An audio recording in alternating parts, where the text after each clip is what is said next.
지금 우리가 조금 힘든 시절을 다 같이 보내고 있습니다. 모든 분야가 지금 다 힘들죠.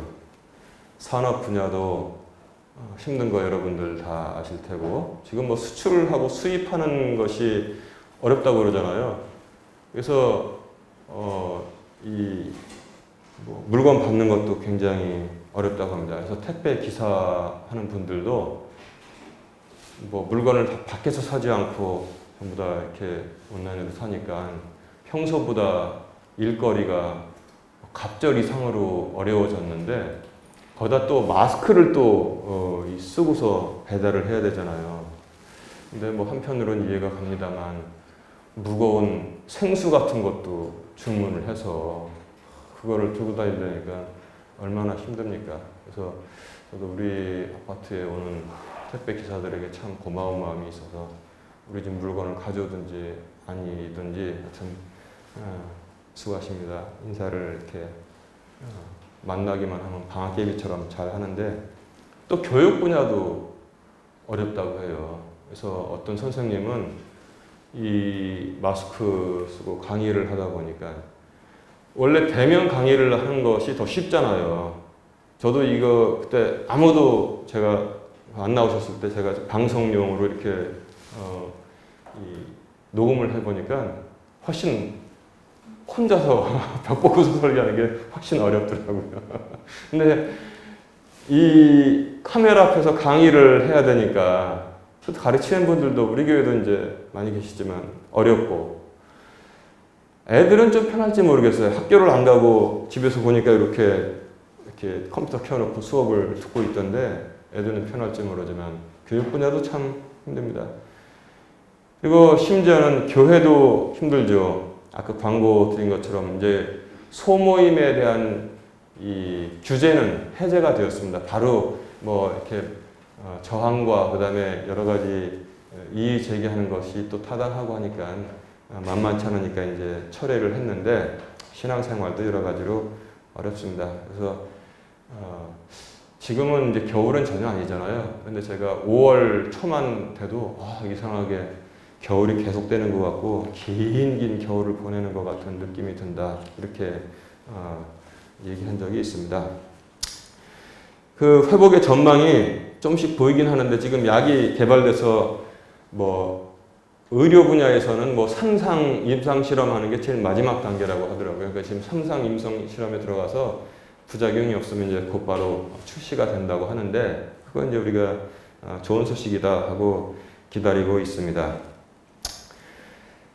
근데 제가 어저께 말씀드린 것처럼 외국에 거주하는 크리스찬하고 저한테 전화를 해서 여러 가지로 어려운 문제를 토로를 해서 제가 가만히 들었는데, 우리가 역사를 지금 어떻게 나눕니까? 역사 시간에 배웠죠? 역사를 딱 반으로 나눠서 여기는 BC, 그 다음에 여기 예수님 오신 후는 AD, 이렇게 나누잖아요. BC는 Before Christ, 기원전 그러잖아요. 기원전. 그래서 기가 뭐냐면 기독교 할 때 그 기자예요. 그리스도를 한자로 이렇게 해서 이제 기독해서 이제 기원, 예수님께서 오시기 전. 그 다음에 뒤에 있는 거는 영어가 아니고 라틴어예요. 왜 영어, 라틴어 썼을까? 안노 도미니. 도미니는 뭐냐면 주님이란 뜻이거든요. 주님이 오신 후에. 그래서 우리가 2020년이라는 것은 주님 오신 후에 2020년이 흘렀다는 것. 그래서 역사는 역사의 주인이신 하나님의 그런 기준으로 이렇게 뭐 어느 나라든지 다 그렇게 쓰게 되어 있습니다. 그런데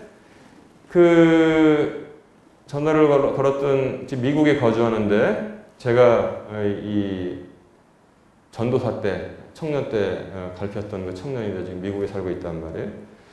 목사님, 지금 이제는 역사를 BC와 AC로 구분해야 될 것 같다는 말이 여기서 나옵니다. 그래요? 그래서 그게 무슨 뜻이지? 그랬더니 BC, Before Corona, 그 다음에 AC, After Corona. 코로나가 오기 전과 코로나가 온 후의 세상은 완전히 달라질 거라는 거예요. 그럴듯해요.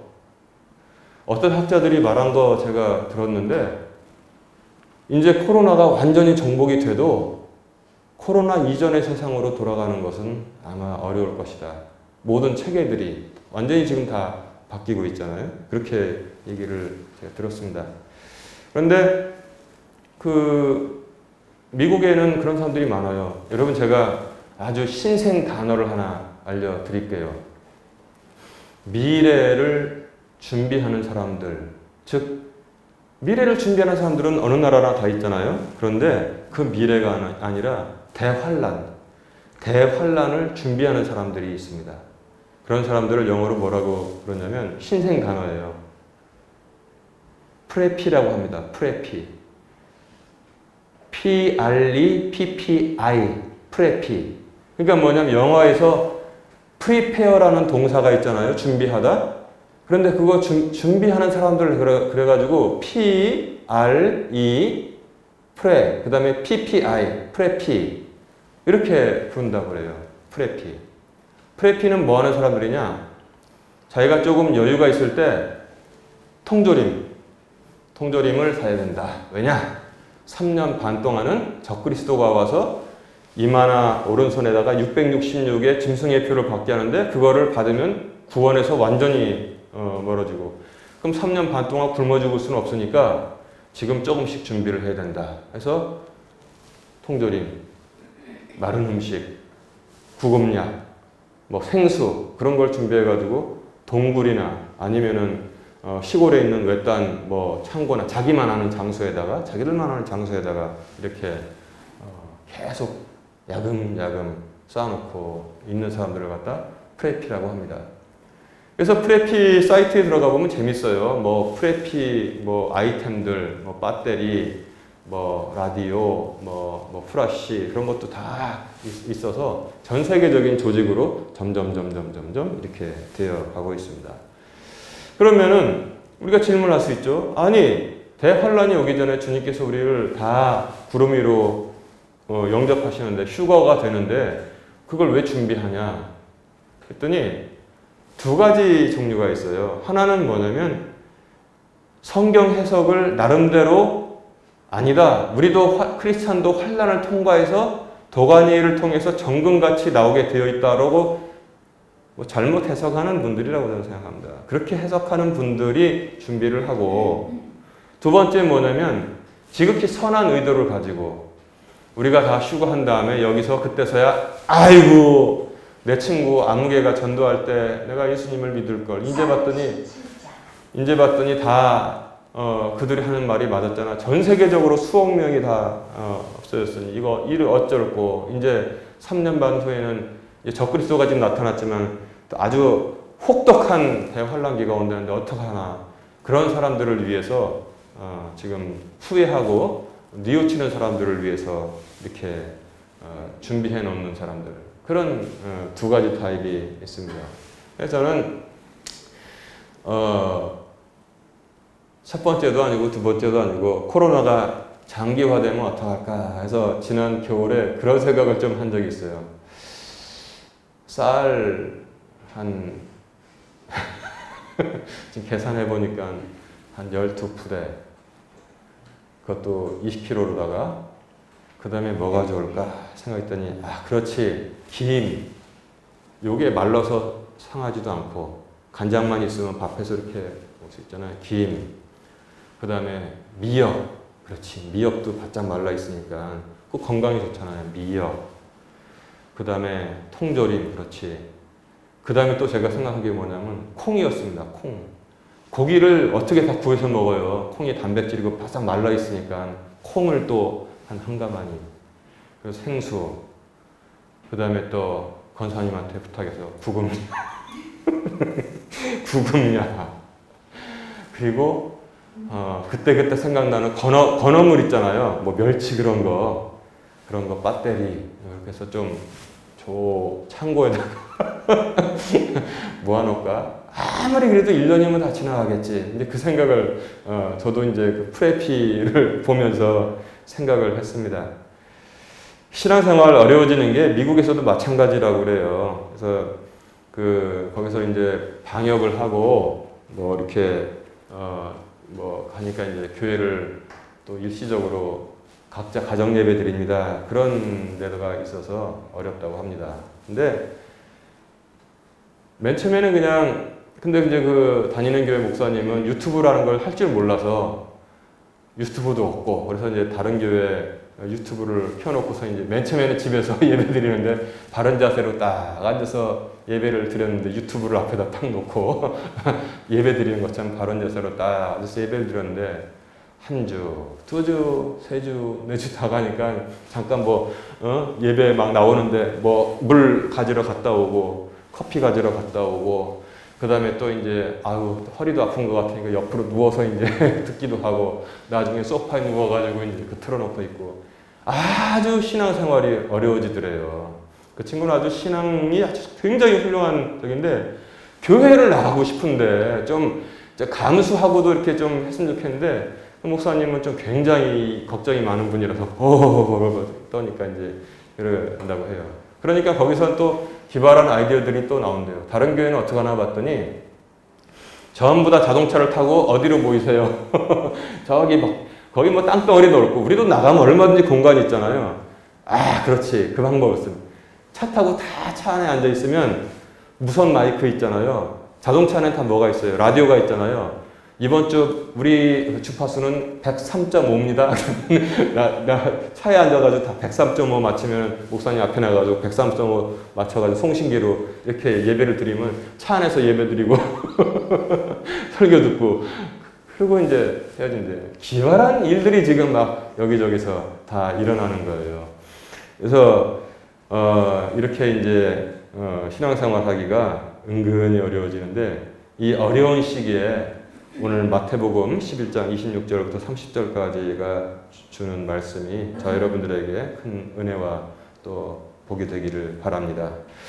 오늘 본문을 보니까 하나님께서 이렇게 예수님께서 이렇게 말씀하고 계십니다. 하나님께서 지혜롭고 분별이 있는 자들에게는 탁 숨기시고 아기들에게는 드러내셨으니 하나님 참 감사합니다. 야, 이상하다. 이 하나님의 말씀은 세상에 지혜가 있는 사람일수록 눈이 딱 가리워져서 이해하지 못하게 되는구나. 그런데 오히려 지혜가 없는데 웅얼웅얼하고 뭐라고 하면은 그냥 무조건 믿는 아이들은 다 이해한다는 거예요. 그래서 어저께 그 친구가 이제 그 얘기를 해요. 원래는 지금 방학 보충 수업을 하고 있는데 한 주 더 할 줄 알고 계획하다가 이상하게 해서 그냥 짬을 내서 복음을 전했대요. 그래서 예수님에 대해서 전하고 또 하늘 왕국에 대해서 전하고 우리 죄에 대해서 예수님의 십자가에 대해서 전하고 지옥에 대해서 무서운 지옥에 대해서 전하고 예수님을 믿으면은 그 무서운 지옥에 가지 않고 하나님께로 간다. 여기서 지금 예수님을 믿을 사람 그랬더니 아이들이 그냥 전부 다 자야자야 하고 다 손을 들었대요. 그래서 이제 다 같이 선생님 따라서 영접 기도를 예수님을 영접하는 기도를 해야 된다. 영접 기도를 했는데 그거 끝나고 갑자기 단축이 돼가지고 아이들을 못 만나게 됐다는 거예요. 그러니까 참 감사한 일이다. 아이들은 다 자기의 반 애들은 다 예수님을 영접했으니까 참 감사하다. 그렇게 얘기를 했는데 하나님께서 그런데도 다 역사하시는구나. 이렇게 제가 들었습니다. 근데 아기들에게는 하나님의 말씀을 알 수 있는 은혜를 주셨다는 거예요. 마음이 순수하니까. 그리고 27절에 보면 내 아버지께서 모든 것을 내게 넘겨주셨으니 이게 중요해요.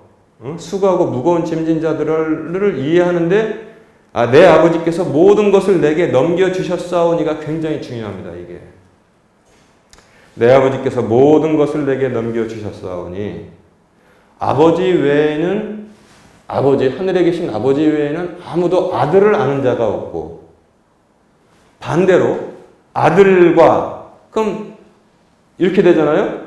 아버지 외에는 아무도 아들을 알지 못하고 아들 외에는 또 아무도 아버지를 알지 못한다 그러면 구원이 여기서 일어날 수가 없잖아요. 아버지 외에는 아무도 아들을 알지 못하고, 그건 맞는데, 그 다음에 아들과, 그 다음에 이게 중요해요. 또 아들이 아버지를 드러낼 자, 우리들 같은 사람들 말하는 거예요.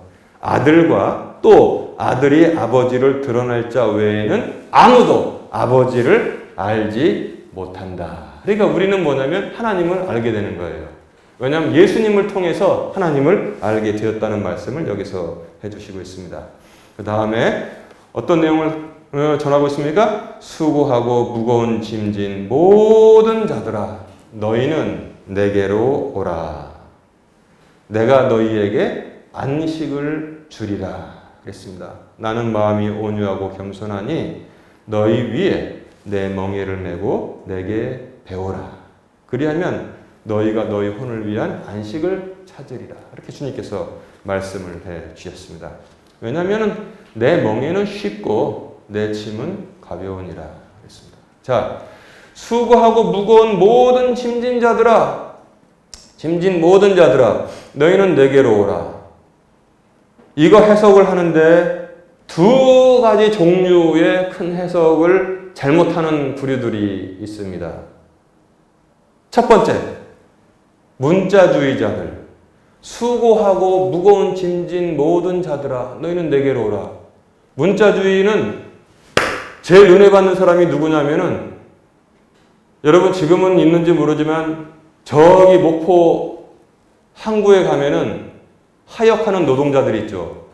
어깨에다 짐, 지금은 기계로 내리는지 모르지만 그 하역 노동자들, 무거운 짐을 메고선 배 밑으로 이렇게 내려오면은 그 사람들은 은혜를 많이 받을 거예요.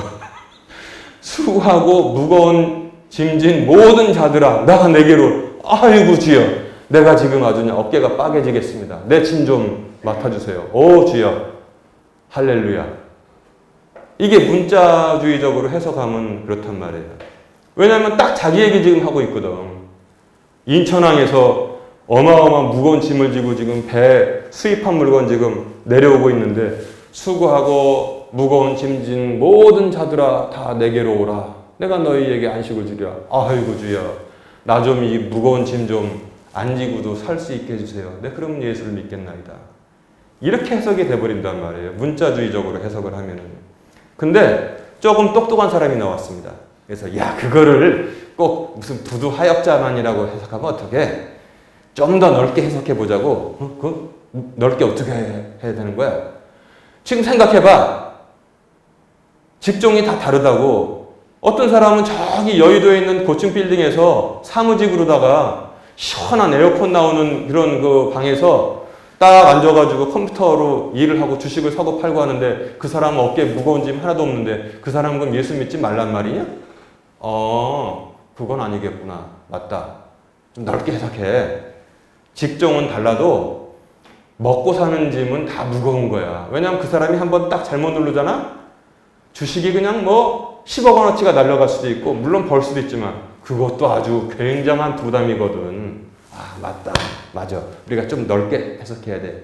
저 인천항구나 목포항에서 하역짐 내리는 사람만 무거운 짐진자가 아니고 여기도 무거운 짐이 있구나. 맞다. 거기까지다. 넓게 해석하자. 그랬더니 또 어떤 사람이 야, 더 넓게 해석하자. 이거 더 넓게 해석해. 뭐냐? 인생 자체가 무거운 짐이야. 인생 자체가. 들어보니까 또 그럴 것 같아요. 또 응? 오죽하면은 대만의 시인 중에서 저 학교 다닐 때 무슨 그 시가 그 교과서에 나온 것도 같은데, 뭐 하여튼 나의 배에 뭐 중저음의 기선의 이 고동소리를 울리며 천천히 앞으로 나아간다. 적재하중은 인생이라는 하중, 무게. 뭐 그런 시가 있었어요. 인생 자체가 무거운 거야. 그러니까 다 주님께로 나오라는 그런 뜻이다. 이렇게 얘기를 할 겁니다. 그런데 그 중에서 더 똑똑한 사람이 나왔어요. 성경을 조금 아는 사람이 나왔습니다. 그게 아닌 것 같은데 왜 그러냐? 아니, 예수님이 가장 큰 짐을 지고 가시는 분인데 무슨 우리 보러 자기 짐이 제일 무거운데 우리 보러 나오라고 그래? 그건 무슨 말이냐 그랬더니 요한복음 1장 29절을 봐봐. 거기 보면은 예수님이 물가로 나오니까 침례 요한이 뭐라 그랬어? 보라, 세상 죄를 지고 가는 하나님의 어린 양이로다. 아니, 세상의 모든 죄를 지금 대신 지고 가는데 저분이 제일 무거운 짐을 졌어. 그런데 뭘 우리 보러 무거운 추구하고 무거운 짐진 자보러 다 나와서 거기다 던지란 말이야, 덤태기를. 그렇게 해석을 하니까 야, 이거 말이 안 되지. 가만 보니까 걔가 제일 똑똑한 것 같아. 이게 바로 문자주의적으로 해석을 할 때 그렇게 빗나갈 수가 있다는 것입니다. 문자주의자들의 문제는 무엇이냐? 예수님은 육체 피로 해결자, 육체의 피로를 다 해결해 주시는 분으로 해석을 합니다. 그런데 또 하나의 문제가 있다고 했잖아요. 반대로 율법주의자들은 어떻게 해석을 하느냐? 바로 이 율법주의자들 때문에 이 말씀을 주셨다는 사실을 우리가 알게 됩니다. 율법주의자들은 법 만드는 거 되게 좋아해요. 그래서 구약 성경 읽어보면 모세가 시내산에서 몇 계명을 받아왔습니까? 몇 계명? 10계명 받아왔어요. 10가지. 그것만 지키면은 아무런 일이 안 일어난단 말입니다. 10계명 지키면은. 그런데 연구하는 거예요. 앉아가지고 시행 세칙 만들자. 그래가지고 막 법을 하나씩 둘씩 율법을 만들어가지고 짐을 덤태기를 막 얹기 시작했습니다. 자, 여러분, 그 율법이 몇 가지 있다고 제가 말씀드렸는데 기억납니까? 몇 개 있어요? 맨 앞이 6으로 시작합니다. 600 13개 10개가 613개로 늘어났으니 얼마나 많은 무거운 짐을 그들이 얹었느냐 말입니다. 당시의 이스라엘 백성에게. 여러분 613개 다 지키면서 살 수 있어요? 그래서 유태인들은 이것을 어떻게 외우냐면 613은 어떻게 구성되어 있느냐. 여러분 1년이 며칠이에요? 365. 613은 365 더하기 뭐다. 이게 뭐예요? 248. 근데 공교롭게도 사람의 뼈의 개수가 248개라는 거예요.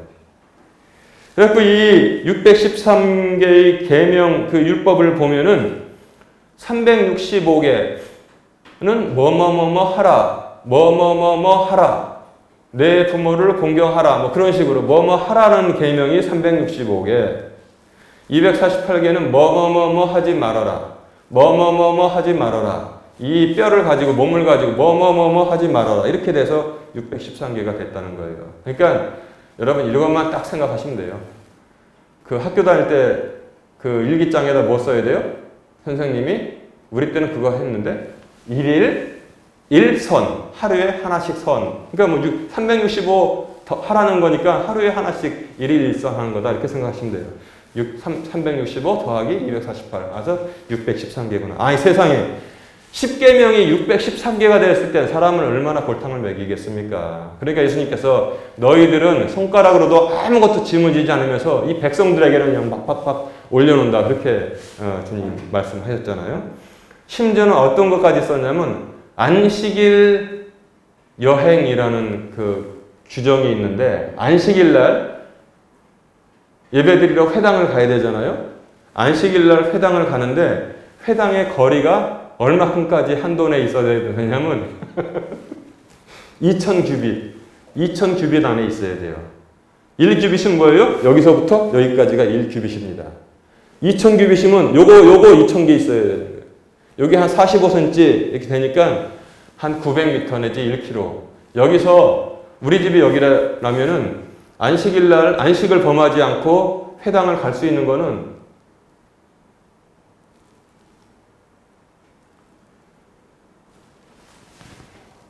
저기 2호 광장 그 안에 있는 회당을 찾아갈 때 안식을 범하지 않는 거예요.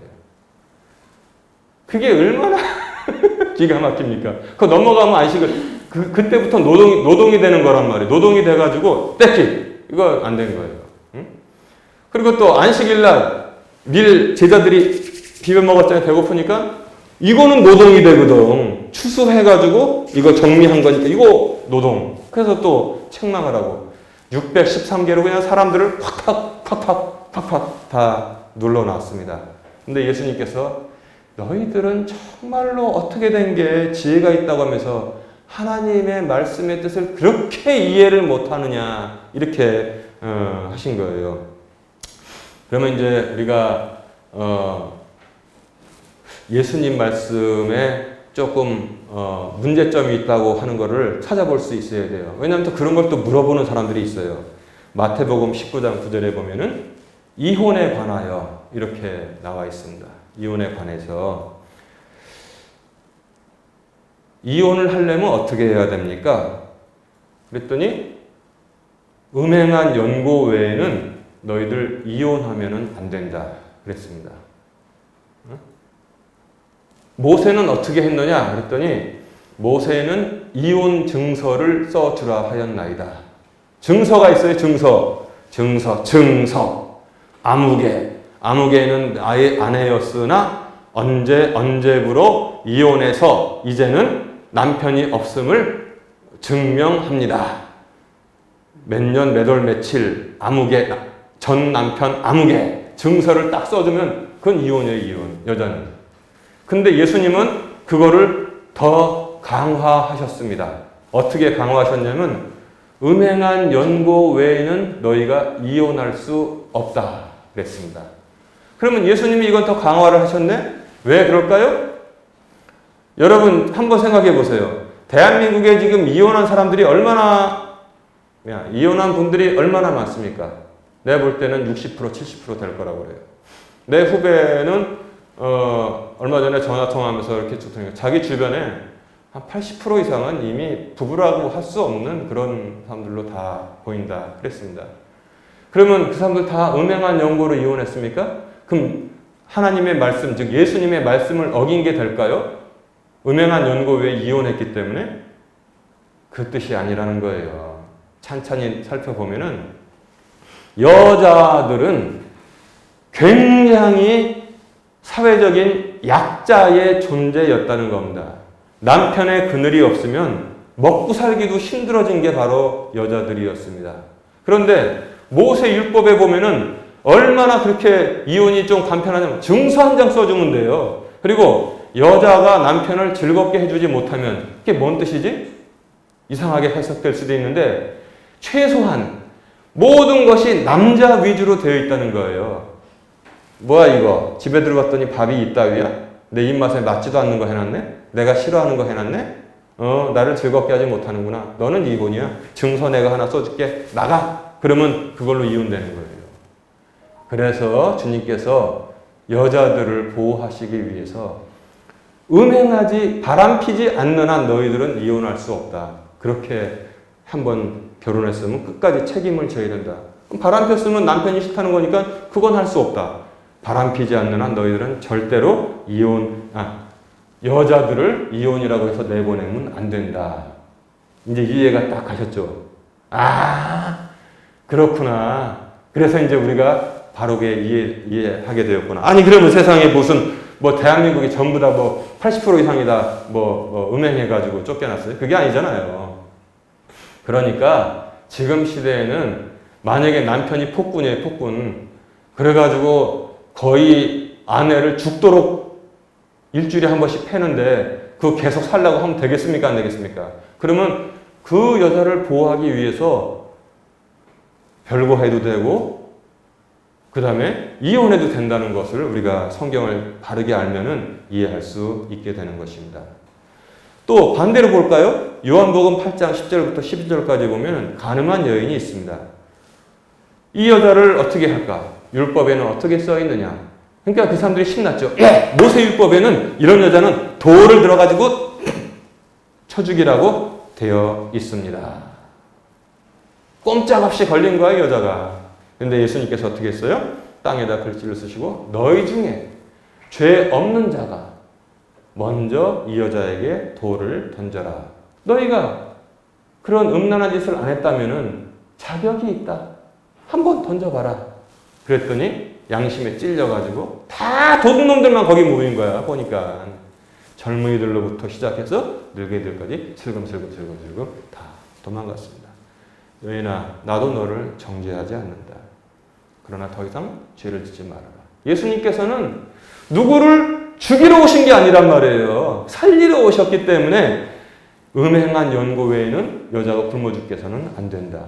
가늠한 여인에게는 돌을 던질 수 있는 사람이 아무도 없다. 이렇게 말씀하신 거예요. 또 마태복음 18장 21절 이하에 보면은 형제나 친구가 나에게 죄를 지었으면 몇 번 용서하면 됩니까? 7번쯤 하면 됩니까, 예수님? 칭찬받을 줄 알고 물어본 거예요. 원래 율법에는 3번이라고 되어 있다. 3번만 용서. 하나, 둘, 이렇게 3번. 근데 예수님, 나는 7번이니까 많이 칭찬하시겠지. 그랬더니 주님께서 뭐라고 하셨어요? 7번씩? 7번이라도 해주어. 70번이라도 해주어라. 계속 용서하라고 주님께서 말씀하셨습니다. 예수님은 말씀이 육신이 되어서 오셨는데 그 말씀을 모든 것을 내게 넘겨주셨느니라 그랬잖아요.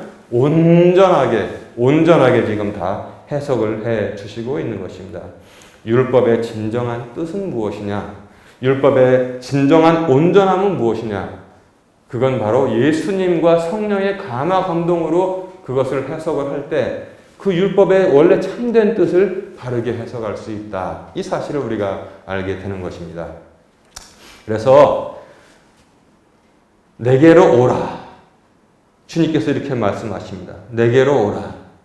바리새인과 율법학자들이 십계명에서 613개를 만들어서 십계명 가지고 613개를 만들어서 일반 백성들 위에다가 613개를 막 퍽퍽 얹어놔서 얼마나 수고하고 무거운 짐을 집니까? 주일날, 안식일날 회당을 갈래도 거리를 다 재봐야 돼요. 미리미리. 어디가 2,000규빗 안에 되어 있는지. 그리고선 거기 가야 된다는 겁니다. 얼마나 힘들어요. 그러니까 수고하고 무거운 짐진 자들아 다 내게로 오라 그랬습니다. 이게 바로 이 말씀의 온전한 뜻이라는 사실을 우리가 알아야 됩니다.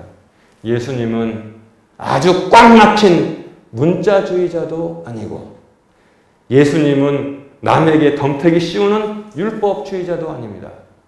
이 문자주의자들 아주 악랄한 게 어디에 잘 나타나 있냐면 영국의 대문호 셰익스피어의 베니스의 상인에 보면은 그 샤일록이라는 아주 악랄한 상인이 있는데 거기에 아주 젊은이 이렇게 둘이서 또 아름다운 아가씨랑 이렇게 연애를 하니까 저걸 딱 죽이고 싶었어요. 근데 돈이 없어 제가. 근데 돈을 꿔달라고 어느 날 아주 어려운 일을 만들어가지고 딱 빠지게 한 다음에 기다렸더니 돈을 끌어왔습니다. 그랬더니 돈 내가 뭐 얼마든지 꿔주지. 무슨 조건이냐면 담보 필요 없어 다 가져가. 그런데 조건이 뭐 하나 있다면 그래 너는 분명히 갚을 거라고 나는 아는데 이거 하나만 장난으로 써놓자. 뭐냐? 돈을 못 갚으면은 너의 심장에서 가장 가까운 데 있는 살을 1파운드를 내가 이렇게 칼로 도려내는 것으로 그렇게 내가 할게. 그러니까 뭐 장난이라니까 그런 줄 알고 써서 갔죠. 그런데 그 사람이 돈을 못 갚게끔 다 방해를 해가지고 돈을 못 갚았어요. 그때 법원으로 딱 끌고 갔습니다. 문자주의자. 그냥 돈 갚을 테니까 용서해 주시죠. 법관이 물어보니까 안 됩니다. 그러면 정의가 이 땅에서 사라지나이다. 그럼 당신은 어떻게 하겠단 말이에요? 여기 써 있는 대로 문자적으로 내가 이 칼을 가지고 저 친구의 심장에서 가장 가까운 살 1파운드를 내가 도려내겠나이다. 애누리 없는 문자주의자. 그랬더니 이렇게 하면 사람이 살겠어요? 못 살겠어요? 심장에서 가까운 데서 1파운드를 떼어내면. 그러니까 그 법관이 아주 지혜가 있었습니다. 정 그러시다면 나도 문자적으로 하겠습니다. 그 칼을 가지고 이 친구의 심장에서 가장 가까운 데서 1파운드를 떼어내십시오. 그러나 피는 한 방울도 흘리면 안 됩니다. 여기 써 있는 거 보니까 피라고 안 돼 있고 살이라고 돼 있습니다. 문자적으로. 그러니까 그때서 아차, 이 악질이 아차한 거예요. 아유, 네, 이제 그 장난이었고요. 그냥 돈 내가 받고 가겠습니다. 아니요, 돈 갚을 필요 없습니다. 자, 당장 하시오. 1파운드, 피 한 방울 흘리지 말고 1파운드를 떼어내시오. 그랬더니 자기 꾀 자기가 빠져가지고 이렇게 됐다는 게 이게 베니스의 상인의 내용이에요. 이런 아주 냉혹한들 이렇게 하면은 일반 백성들에게 그냥 짐을 많이 얼려가지고 자기들은 새끼손가락으로도 지고 가지 않기 때문에 그렇습니다. 자, 그런데 그들로부터 고통당하고 있는 사람들이 일반 백성인데 어떻게 하라고 그랬어요? 내게로 나오라 그랬습니다. 내게로 나오라. 내게로 나오라. 내게로 나오라. 누가 나갑니까? 믿음이 있는 자가 예수님께로 나아갑니다. 그리고 믿음이 있기 때문에 짐을 가지고 예수님께로 나아갑니다. 믿음에 나아간다는 것은 뭐냐? 앞으로 나아간다는 것은 뭐냐면 믿음의 결단과 믿음의 행동을 말하고 있는 것입니다. 그래서 미국 교회에서는 그렇게 알터콜이라고 그래요. 알터콜. 여러분, 알터라는 것은 뭐냐면 원래는 그 구약에서 보면 그 예수 하나님께 제단 있잖아요. 제단. 뭐 번제물 드리는 걸 알터라고 그래요. 알터. 알터콜. 콜은 뭐냐면 부른다는 뜻이에요. 알터콜. 그러면 막 목사가 설교를 하고 이제부터 예수님을 나의 구세주로, 세상 그거 필요 없어. 나의 구원자로 영접하시기를 원하는 분, 이 앞으로 나오십시오. 이게 바로 알터콜이에요, 알터콜. 그러면 거기서 이제 다 앞으로 나갑니다. 나가면 이제 세워가지고 기도하고 다 안수하고 이들이 오늘 구원을 얻었습니다. 박수치고 그런단 말이에요. 그게 알터콜인데 나아가는 것, 앞으로 나아가는 것. 그게 바로 믿음의 결단이고 믿음의 행동입니다. 수고하고 무거운 짐진 자들아. 뭐예요? 우리가 할 일은 뭐예요? 다 내게로 오라. 예수님께로 나아가는 믿음의 결단이 있기를 바랍니다. 여러분들은 이미 믿음의 결단으로 예수님께 나온 거란 말이에요. 왜 그러냐? 히브리서 11장 6절을 봐도 믿음이 바로 나가는 거. 그렇게 표현되어 있더라고요. 자, 봅시다. 믿음이 없이는 하나님을 기쁘시게 하지 못하나니. 하나님께 나아가는 자는 반드시 그가 계신 것과 그가 자기를 찾는 자들에게 상 주시는 이심을 믿어야 할지니라. 아멘. 믿음이 없이는 하나님을 기쁘시게 하지 못하나니 하나님께 나아가는 자는 반드시 그가 계신 것과 그가 자기를 찾는 자들에게 상 주시는 이심을 믿어야 할지니라. 그랬어요. 아멘. 우리가 나아간다는 것은 믿음입니다. 믿음. 그리고 믿음이 하나님을 기쁘시게 할 수 있다는 사실 우리가 알아야 합니다. 이제 말씀을 정리합니다. 여러분, 예수님은 원하시는 것이 무엇이냐? 우리의 잘못된 짐을 모조리 다 내던져 버리시기를 원합니다. 할렐루야. 아멘. 짐을 다 내던져 버리세요. 613개 다 내던져 버리세요. 10가지면 되는 것입니다. 왜냐하면 예수님은 문자주의자도 아니고 율법주의자도 아닌 오직 우리를 향하신 하나님의 온전한 뜻이 무엇인지를 알려주시는 하나님이시기 때문에 그렇습니다. 제가 직접 들은 얘기인데요. 지금부터 한 20년 전에. 그때는 여러분, 지금은 코로나 때문에도 못 모이지만 조금 큰 교회는 어마어마한 이 모임이 많고 프로그램이 많았습니다. 그래가지고 가정주부, 어지간한 믿음 좋은 주부는 거의 일주일 내내 교회 나가서 어떤 일을 하거나 이렇게 했어요. 그냥 새벽 기도회, 그 다음에 성경 세미나, 그 다음에 무슨 봉사활동, 그 다음에 어디 쫓아다니고 그러니까 그게 적응이 잘 되는 사람은 너무나 즐거운 거야. 일주일 내내 다니니까 좋아요. 근데 조금 힘이 든 사람들은 너무나 벅차. 그리고 또 금요일 날에는 철야 기도회. 철야가 뭡니까? 뚫는다는 거잖아요. 밤새도록 기도하고 이제 토요일 날 또 교회 청소해야 되죠. 이렇게 힘들어요. 근데 제가 그래도 조금 성경을 좀 알았지. 이거는 하나님 뜻이 아니야. 그랬어요. 하나님의 뜻은 내게로 나오라. 쉬게 하는 것이 하나님의 뜻이야. 그랬더니 그때 그 큰 교회 부목을 하는 친구들하고 얘기해. 이거는 하나님 뜻이 아니야. 이거는 이 옛날하고 똑같이 짐을 얻는 거야.